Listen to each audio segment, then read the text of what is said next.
Hello friends, स्वागत है आप सभी का मेरे यूट्यूब चैनल पर। कैसे हो आप सब लोग? उम्मीद करती हूँ आप सब लोग बहुत ही अच्छे से होंगे।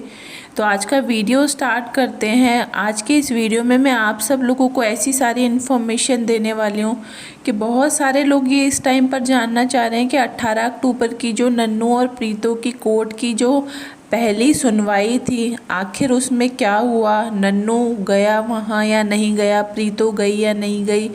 तो सारे लोगों के जो भी मन के क्वेश्चन है, उन सारे लोगों को उन सब चीज़ों के जवाब आज के इस वीडियो में मिल जाएंगे। तो अगर आप मेरे चैनल पे फर्स्ट टाइम वीडियो को वॉच कर रहे हो, वीडियो अच्छा लगे, उसकी इन्फॉर्मेशन आप लोगों को ठीक लगे, तो चैनल को सब्सक्राइब ज़रूर करना, वीडियो को लाइक करना और शेयर करना। तो मैं आप लोगों को बताने वाली हूँ कि जिस तरीके से आप लोगों ने अगर नन्नू का व्लॉग देखा होगा तो आप लोग समझ गए होंगे कि उसने क्या सब बातें बोली। क्योंकि क्या हुआ है, जिस तरीके की कोर्ट की चीज़ें अब सामने निकल कर आई हैं, उसमें बहुत सारे एलिगेशंस लगाए गए हैं नन्नू के ऊपर। नन्नू को ये बोला गया है कि प्रीतो के साथ नन्नू वहाँ पर ससुराल में मारपीट करता था, लड़ाई झगड़े करता था, उसको कुछ सामान नहीं दिलवाता था और खाने पीने की चीज़ें नहीं देता था। मतलब इस तरीके के एलिगेशंस लगाए गए हैं प्रीतो की तरफ से। और नन्नू ने ये बात भी बोली है कि बहुत सारे लोग नन्नू को लगातार ये बोलते हैं कि अगर तुम अपनी वाइफ को ये जो बोलते हो कि तुम जैसे गई थी वैसे आ जाओ, तो नन्नू ने कल ये चीज़ भी क्लियर कर दिया है कि मैं 2 बार अपने तरफ से जा चुका हूँ प्रीतो को ले जाने के लिए। क्योंकि उसको भी ये लगा था कि अगर सब लोगों को ऐसा लग रहा है कि मुझे खुद से जाना चाहिए उसको ले जाने लाने के लिए, तो नन्नू खुद गया था प्रीतो को लेने के लिए। लेकिन प्रीतो ने साफ मना कर दिया है कि वो नन्नू के साथ नहीं रहेगी, क्योंकि उसका कहना यही है कि वो अपनी लाइफ का एक बहुत बड़ा फैसला ले चुकी है। अब उस फैसले को वो बिल्कुल भी नहीं बदलने वाली और उसका फैसला यही है कि अब वो कभी भी नन्नू के साथ नहीं रहेगी, चाहे कितनी भी नन्नू कोशिश कर ले, लेकिन वो नहीं रहेगी। तो इन सब चीज़ों के बाद नन्नू का कहना ये है कि चलो ठीक है, उसको नहीं रहना वो ना रहे, लेकिन बच्चा नन्नू को चाहिए, ये कहना है नन्नू का। लेकिन प्रीतो का कहना ये है कि तुम मेरा और मेरे बच्चे दोनों का खर्चा दो। तो नन्नू का कहना ये है कि मैं बच्चे को और तुमको दोनों को रखने के लिए तैयार हूँ। मैं चाहता हूँ कि तुम यहाँ पर आओ, मेरे साथ रहो, मैं तुम्हारे सारे खर्चे उठाने के लिए तैयार हूँ। लेकिन अगर तुम मेरे साथ नहीं रहोगे और तुम वहाँ पर बैठ के ये बोलो कि मेरा और बच्चे का खर्चा दो, तो मैं ये बात ठीक है कि वाइफ का पूरा हक बनता है पति की पैसे पर, लेकिन प्रीतो जो है अच्छा खासा पैसा कमा लेती है यूट्यूब से, ये हम सब लोगों को भी पता है। ऐसा नहीं है कि उसके पास पैसे नहीं है, लेकिन फिर भी उसने नन्नू से अपना हक मांगा है और बोला है कि मेरे को अपनी कमाई का एक हिस्सा दो, क्योंकि मुझे भी अपने लिए खर्चा करना होता है और बच्चे का खर्चा भी चाहिए। तो बच्चे का खर्चा देने के लिए नन्नू पूरे तरीके से तैयार है। उसका कहना यही है कि मैं बच्चे का पूरा खर्चा दूंगा, लेकिन मैं फिर भी यही चाहता हूँ अभी भी कि बच्चा और मेरी वाइफ दोनों वापस आए और यहीं पर हमारे साथ रहें, क्योंकि बच्चे के ऊपर उसके बाप का भी हक है और बाप की जो फैमिली है यानी कि उसकी दादी और बुआ का भी उतना ही हक बनता है उस बच्चे के ऊपर, ना कि सिर्फ प्रीतो के घर वालों का ही हक बनता है। और इसके बाद नन्नू ने ये बोला कि जिस तरीके से या तो लोग ये बोलते हैं कि वो इंडिपेंडेंट है, किसी के ऊपर डिपेंड नहीं है, तो अगर आप ऐसी बात बोल रहे हो तो फिर आप खर्चा किस बात का मांग रहे हो?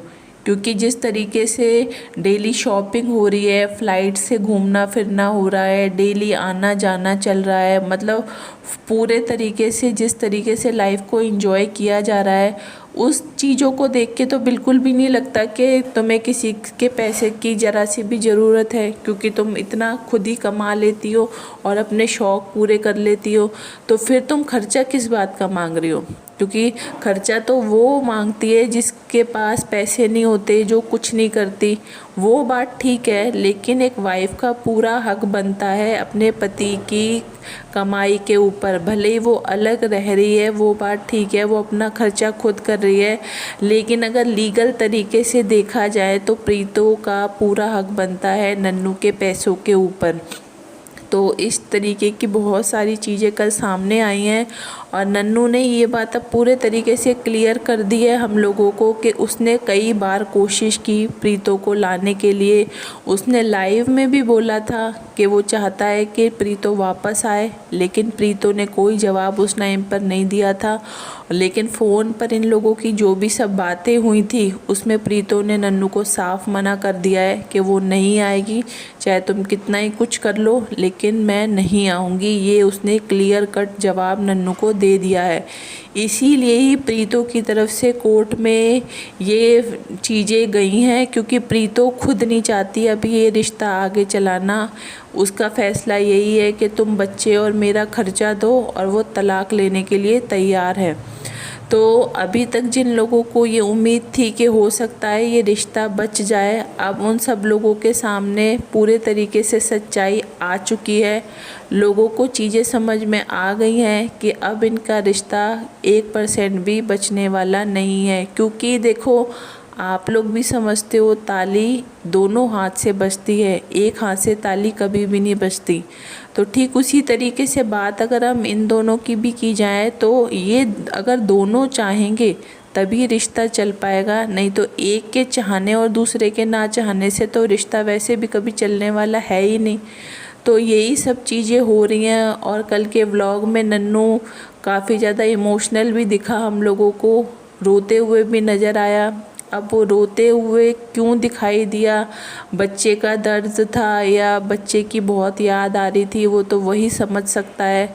लेकिन बहुत लोगों के इस तरीके के नेगेटिव कमेंट भी आए हैं कि जब कोर्ट की सुनवाई थी तभी नन्नू को बच्चे की याद आती है। मतलब कुछ भी अगर ऐसी चीज़ होती है तभी नन्नू को बच्चे की याद आती है, तभी नन्नू बच्चे से रिलेटेड चीज़ें दिखाता है, नहीं तो उसके अलावा तो नन्नू कभी बच्चे की कोई बात भी नहीं करता। बहुत लोगों ने इस तरीके की भी बातें की हैं। क्योंकि ठीक है, तुम्हें अपनी वाइफ की कोई बात नहीं करनी, मत करो, लेकिन तुम अपने बच्चे की तो बात कर सकते हो, लेकिन तुम कभी भी नहीं करते हो। लेकिन जब कल कोर्ट की सुनवाई की डेट थी तो तुम रोने लग गए, इस तरीके की बातें सब करने लग गए लोगों के सामने। तो अगर बच्चे का दर्द आपके मन में सच में है, अगर आप चाहते हो कि आपका बच्चा आपके पास आए, तो हम सब लोग आपको यही बोलेंगे कि हम सब लोगों का भी आपको सपोर्ट है कि आप अपने बच्चे को लेकर आओ, अपने बच्चे को अपने साथ में रखो। कोशिश अभी भी यही करो कि अगर आपकी वाइफ मान जाए प्रीतो तो अच्छी बात है, नहीं माने तो फिर उसकी मर्ज़ी है, कोई किसी के साथ ज़बरदस्ती नहीं कर सकता है। ये हम सब लोग भी ये बात समझ सकते हैं। लेकिन आप अपने बच्चे के लिए जितना एफ़र्ट्स कर सकते हो आप उतना करो, क्योंकि बच्चे के ऊपर 50-50% आप दोनों का हक है। ना तो सिर्फ प्रीतो का पूरे तरीके से हक है और ना ही सिर्फ आपका, आप दोनों का ही उस बच्चे के ऊपर हक है। तो अगर आपको ये लड़ाई लड़नी है बच्चे के लिए तो आपको पूरे तरीके से ये लड़ाई को लड़ना ही होगा।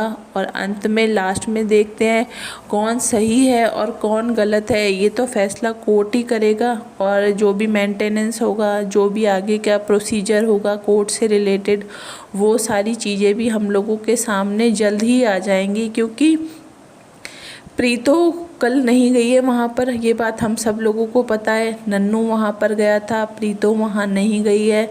अब प्रीतो वहाँ क्यों नहीं गई, इसके पीछे का भी कारण मुझे जैसे ही पता चलेगा मैं आप लोगों के साथ वो चीज़ भी शेयर करूँगी। क्योंकि जब वहाँ कोर्ट की डेट थी तो नन्नू जब वहाँ पर गया तो प्रीतो को भी वहाँ पर जाना चाहिए था। क्या प्रीतो इन चीज़ों को सीरियस नहीं ले रही या क्या है क्या नहीं है, इसके पीछे की पूरी सच्चाई जानकर मैं एक वीडियो बनाऊँगी आप लोगों को।